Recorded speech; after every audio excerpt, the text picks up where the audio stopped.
We're on to another golden moment in the course, and I thought to read from the clarification of terms. I think I already read this, but we're gonna go through it a little bit more this time.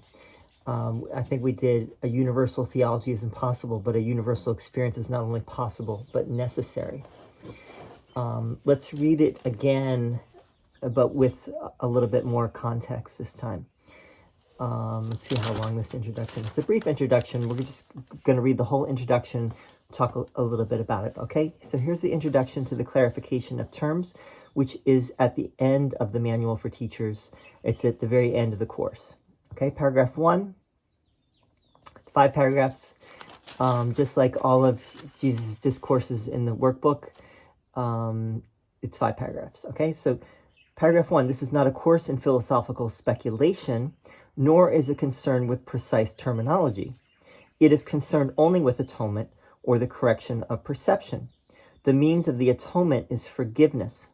The structure of, quote, individual consciousness, unquote, is essentially irrelevant because it is a concept representing the, quote, original error, unquote, or the, quote, original sin, unquote. To study the error itself does not lead to correction if you are indeed to succeed in overlooking the error. And it is just this process of overlooking at which the course aims. Paragraph 2. All terms are potentially controversial, and those who seek controversy will find it. Yet those who seek clarification will find it as well. They must, however, be willing to overlook controversy, recognizing that it is a defense against truth in the form of a delaying maneuver. Theological considerations as such are necessarily controversial since they depend on belief and can therefore be accepted or rejected. A universal theology is impossible, but a universal experience is not only possible but necessary. It is this experience towards which the course is directed. Here alone consistency becomes possible because here alone uncertainty ends. Paragraph 3. This course remains within the ego framework where it is needed. It is not concerned with what is beyond all error because it is planned only to set the direction towards it. Therefore, it uses words which are symbolic and cannot express what lies beyond symbols. It is merely the ego that questions because it is only the ego that doubts. The course merely gives another answer once a question has been raised. However, this answer does not attempt to resort to inventiveness or ingenuity. These are attributes of the ego. The course is simple. It has one function and one goal. Only in that does it remain wholly consistent because only that can be consistent. Paragraph 4. The ego will demand many answers that this course does not give. It does not recognize as questions the mere form of a question to which an answer is impossible. The ego may ask, how did the impossible occur? To what did the impossible happen? And may ask this in many forms. Yet there is no answer, only an experience. Seek only this and do not let theology delay you. Paragraph 5. You will notice that the emphasis on structural issues in the course is brief and early. Afterwards and soon it drops away to make way for the central teaching. Since you have asked for clarification, however, these are some of the terms that are used. Okay, so clarification of terms. So Jesus is doing a lot in this little introduction. First of all, he's clarifying, and he's clarifying what clarifying is. That clarifying is not seeking controversy. He does not want the words to get in the way. The words so often, or words in general, so often can be used as weapons, right? The word is mightier than the sword, as it is said, right? Words can really get in the way. They can give way to theological wrangling, theological debates that really go nowhere. I mean, they can be helpful for sure, right? Debate certainly can be helpful, but in the grand scheme of things, do debates get us any closer? Maybe they help the ones that are engaging in the debate, right? Maybe it helps, it has its purpose, let's say, it has its place. But if you really want to know the truth, you have to go beyond the debates. You have to go beyond the intellect. You have to go beyond the mind, because that is all egoic, ultimately. And seek the experience, which goes beyond that, right? The experience that Jesus is talking about, he says, universal theology is impossible, but a universal experience is not only possible, but necessary. What does he say? Universal theology is impossible, but a universal experience is not only possible, but necessary. It is this experience towards which the course is directed. Here alone consistency becomes possible, because here alone uncertainty ends. There's a great story about St. Thomas Aquinas, who was one of the great Christian theologians, who wrote these massive tomes, and he was working on his magnum opus, and he had this experience. He had this spiritual experience, and he was like, I can't write anymore. That it doesn't make any sense anymore.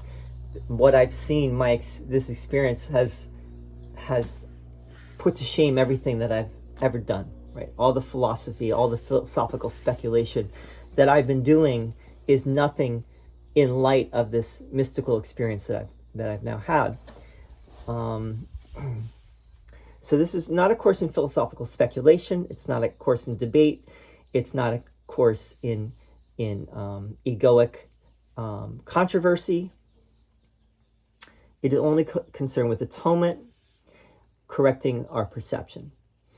It's interesting that now Jesus defines atonement as the correction of perception, and that's just another way of putting it. It's the atonement principle is the idea that God is as love, eternal love, has never changed, could never change. The world as we know it, the world of perception, the world of duality, is a vast illusion of consciousness, and it's a trick. It's the ego's trick, right? So what do we need to do is we need to just merely forgive, which means overlook. We need to overlook the error, right? And just affirm the atonement, which is that the error is not even an error, right? The ego is not even a thing. So if you are asking, questions, if your questions are delaying you because you're like, well, I don't know, a lot of people rightfully ask, and this is the most asked question in the world of A Course in Miracles, which is, well, if God is one and God is the only reality, why are we here? How did it happen? Right? How did this whole thing happen? Didn't God play a part in this?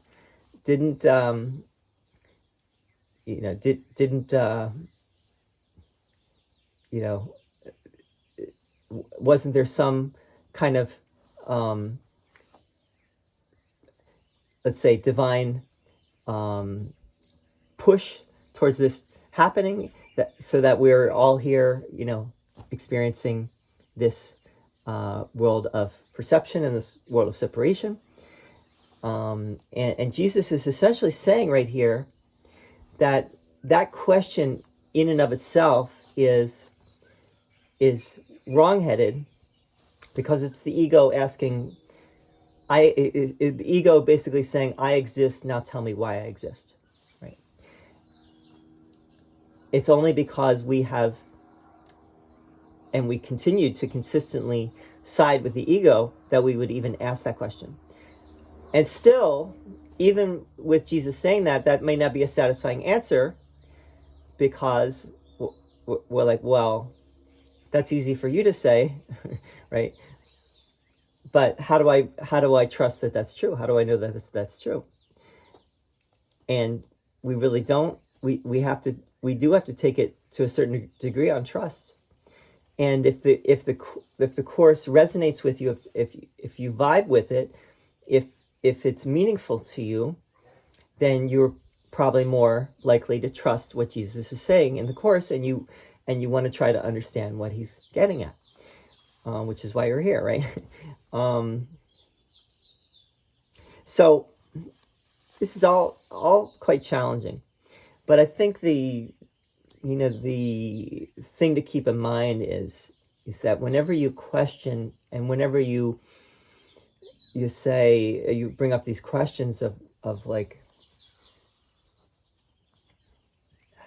how did we all, that fundamental question, which is, well, how did the tiny mad idea even happen, right? And how do we know that's not going to happen again? If it happened once, how do we know it won't happen again?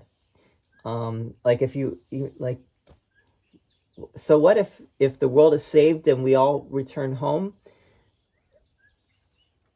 But what if it happens again, right? But that is a question.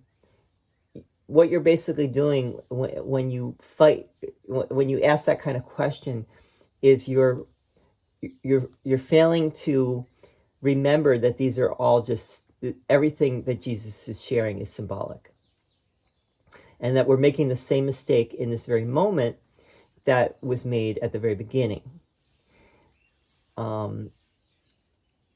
So we have to keep in mind that the words really are symbolic, and Jesus is speaking in a way that is not necessarily to be taken literally, but it's more poetic and figurative language. Anyway, I hope this is helpful a little bit. If anything, think about, we're seeking clarification, not controversy, right? The words can get in the way. We want to stay with the feeling of love that we get from just reading the course, the beautiful poetry of the course that resonates with us, that reminds us that God is love. Love is the only reality, and we are part of that love as well, and we are one with that love. And that's really, as long as we hold on to that, we're on our way. So I hope this was helpful a little bit, and we'll see you again very soon. Thank you for tuning in, and would always love to hear from you. All right. Be well.